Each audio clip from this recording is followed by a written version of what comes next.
Nah, selanjutnya kita masuk ke turunan fungsi bernilai vektor.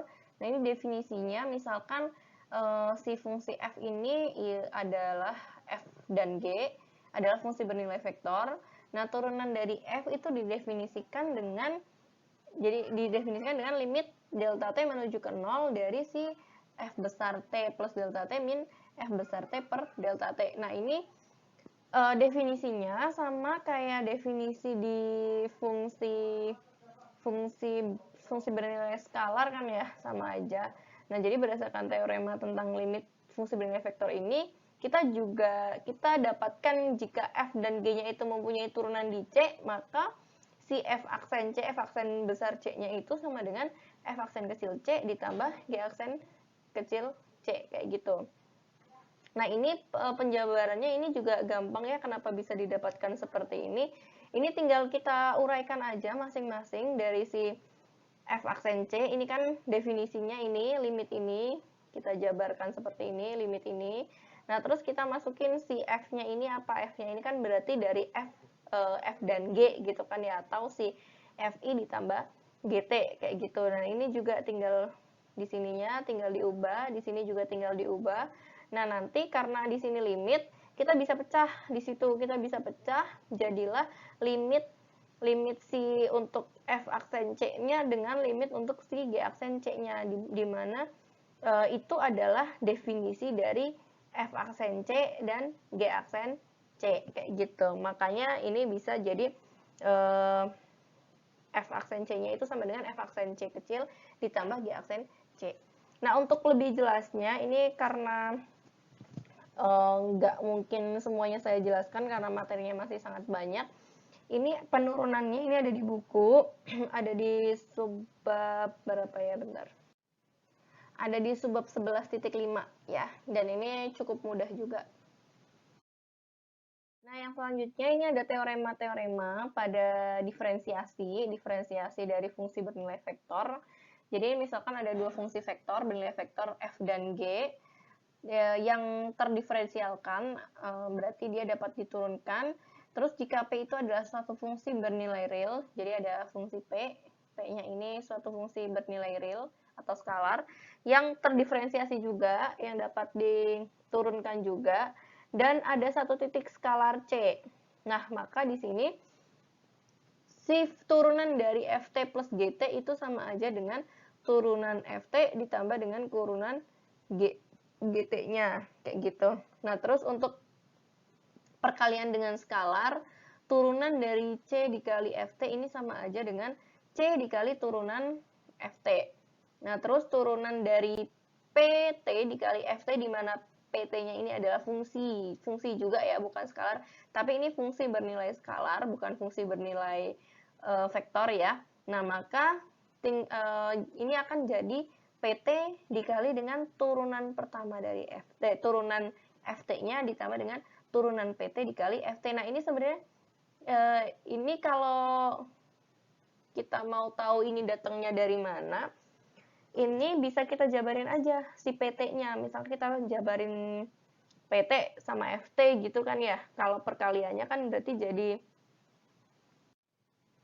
sorry, ini mah nggak perlu dijabarin ya sebenarnya. Jadi ini tinggal kayak perkalian U kali V aja kan. U kali V berarti U kali V aksen ditambah V aksen kali U, kayak gitu ya untuk yang nomor 3. Nah, ini baru yang harus kita jabarin nih. Untuk yang nomor 4, ini turunan dari dot product FT dengan GT itu akan sama dengan FT di dot productkan dengan turunan GT ditambah turunan dari si FT di dot productkan dengan GT. Nah, ini dapatnya dari mana? Nah, ini tinggal kita jabarin aja sebenarnya. Kalau mau, ini cukup mudah penjabarannya. Tinggal kita buka nih, misalkan si FT dan GT-nya itu fungsi bernilai vektor yang R2 gitu. Berarti kan si FT-nya itu ada F1 dan F2. Terus G-nya juga ada G1 dan G2, kayak gitu ya. Karena dia dot product, ya udah tinggal kita kaliin aja. Si F1 kali G1 ditambah F2 kali G2, kayak gitu kan. Nah, dari situ kita tinggal turunkan aja. Turunkannya berarti turunan si F1 kali G1 itu kan berarti turunan dari UV, berarti U aksen V ditambah V aksen U, atau F aksen T dikali GT ditambah G aksen T dikali FT, kayak gitu. Nah, seterusnya sampai yang terakhir, sampai yang belakang, kayak gitu. Nah, dari situ nanti kita bisa kelompokkan, kita bisa kumpul-kumpulin, terus kita balikin lagi ke dot product lagi bentuknya. Nah, nanti ketemulah hasilnya adalah si FT di dot productkan dengan G aksen T ditambah F aksen T di dot productkan dengan GT, kayak gitu. Nah, untuk lebih jelasnya itu ada di buku juga penjabarannya untuk yang nomor 4 ini. Karena cukup jelas juga, jadi memang nggak saya tuliskan di sini. Untuk yang nomor 4 ini ada di subbab 11.5 masih kelanjutannya yang continue tadi ya, kayak gitu. Nah, untuk yang kelima ini yang cross-nya, jadi turunan dari FT cross GT ini akan sama dengan FT dikrosskan dengan G aksen T ditambah F aksen T dikrosskan dengan GT.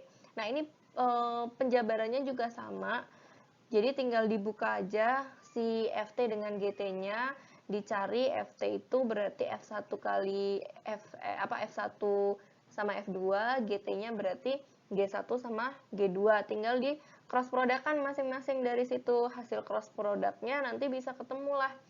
Hasil cross product-nya nanti diturunkan dulu, nanti setelah diturunkan nanti bisa dibalikin lagi ke bentuk cross product-nya lagi. Kayak gitu, tinggal dikelompok-kelompokin aja.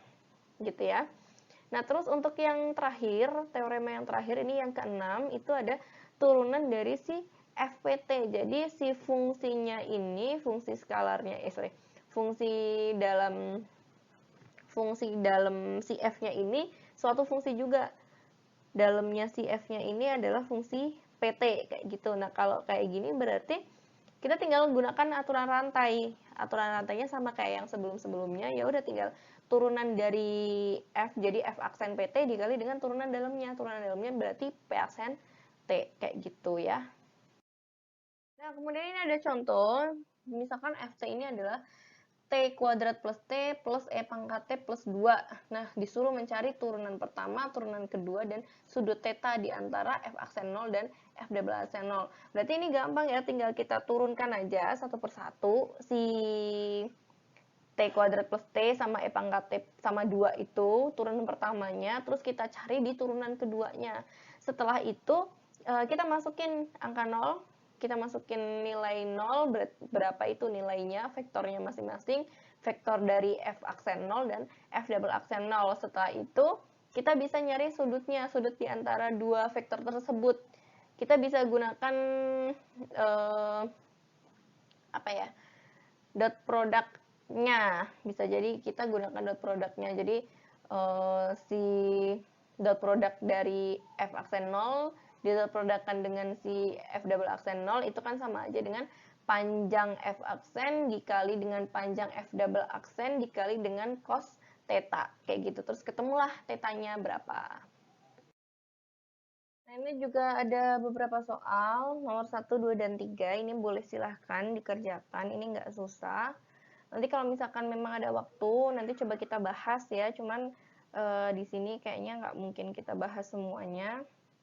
Jadi nanti kalau ada waktu, kita coba bahas bersama untuk soal-soal ini. Selanjutnya kita masuk ke integrasi fungsi bernilai vektor. Tadi udah definisinya, terus limitnya, sekarang ke integrasinya, kayak gitu. Nah, jadi karena turunan fungsi bernilai vektor itu diperoleh dengan cara mendiferensiasikan komponen-komponennya, tadi kan di definisi turunannya itu kita sama turunan dari si Ft itu sama aja dengan kita menurunkan komponen-komponennya dari I, J, dan K. Nah, maka si integrasi juga sama. Berarti untuk integrasi Ft itu kita bisa mengintegralkan satu-satu dari setiap komponennya, kayak gitu. Jadi misalkan nih kita punya si Ft-nya itu sama dengan Fti tambah Gtj tambah Htk. Berarti integral dari si Ft-nya itu akan sama dengan integral Fti ditambah integral Gtj ditambah integral HTK, kayak gitu. Jadi kalau misalkan integralnya itu berbatas, tinggal kita masukin ada aja batasnya masing-masing di setiap komponennya, seperti itu. Nah, untuk penjelasannya, ini kan sebenarnya si integral ini kan cuman kebalikan dari turunan ya. Nah, berarti bisa lah ya kalian kenapa si integral ini jadi seperti ini, gitu. Nah, Ini contoh mudah nih, jadi misalkan ft-nya sama dengan t kuadrat ditambah e pangkat min t min 2k gitu. Disuruh mencari integralnya antara 0 sampai 1. Ya udah tinggal integral dari si t kuadrat, batasnya jangan lupa dimasukin, batasnya adalah antara 0 sampai 1 ditambah dengan integral dari si e pangkat t ya. E pangkat min t, sorry, e pangkat min t. Batasnya juga jangan lupa dimasukin antara 0 sampai 1 ditambah yang terakhir, di min ya, bukan ditambah. Sorry. Di min dikurang dengan integral dari 2. Kayak gitu. Udah selesai, tinggal diintegralin masing-masing,